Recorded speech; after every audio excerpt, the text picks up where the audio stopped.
I am a painter and a printmaker. I am currently going to the Academy of Art University studying a second degree in fine art, where I already have a first bachelor's in illustration.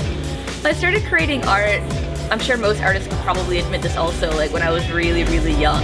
I didn't really get into it to where I thought like, hey, wow, I can actually do this for a living until I was maybe like in high school or something. And then it just was the natural path for me to go, even though like I was kind of good at other things too, just nothing really called to me like the way that art did. And so there was no other option for me. The inspiration for my art, people always want to hear like, oh, what does this mean? What are you trying to say? And it's really all just very subconscious.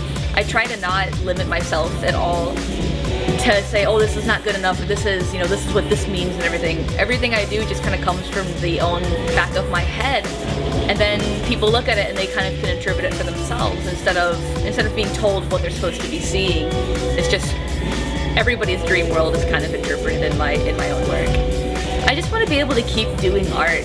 Of course, everybody like wants to make money, and everyone's like, oh, I just want to get a job. And right now, I work as an artist model, and I'm pretty satisfied with doing that, even because it's very synonymous with making art myself. I'm still in the art community, and I really think the art community it's just as important as how you make art yourself. I think being part of the community and learning about it and being around other artists and just being part of every aspect of it is just as important. And so I want to stay connected in that community, and I want to meet other artists. I want to keep making art, even if it means I'm not really making any money at it. I just don't want to stop making art.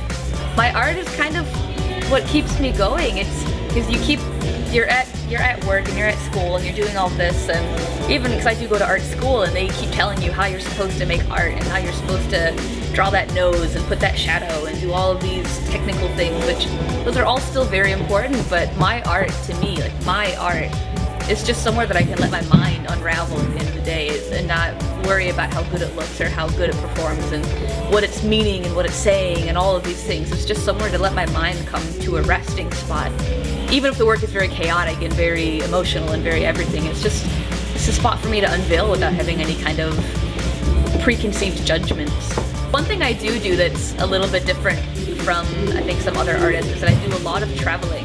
This might be a little too literal for the question, but I do a lot of traveling, and I really think it's important to open your mind to all the different cultures that are in the world, and that fuels my art as well. And so I would really love to be able to, just pick up a watercolor pad and a sketchbook, and I've done this previously, but just to go and travel and to just have someone say, wow, that artwork that you're creating on the go with no other kind of strings attached, this is really phenomenal. Here, let me buy that for $50 and kind of pay for your hostel bed tonight, and just keep going. And then that way it's as long as you can afford to keep going, then why ever stop? So tonight I'm going to be presenting a collection of oil paintings that I use both with brush and with palette knife. I also am presenting some printmaking, some relief prints, some silk screen. I have some woodblock prints, some linoleum cuts, all kinds of fun expressive pieces.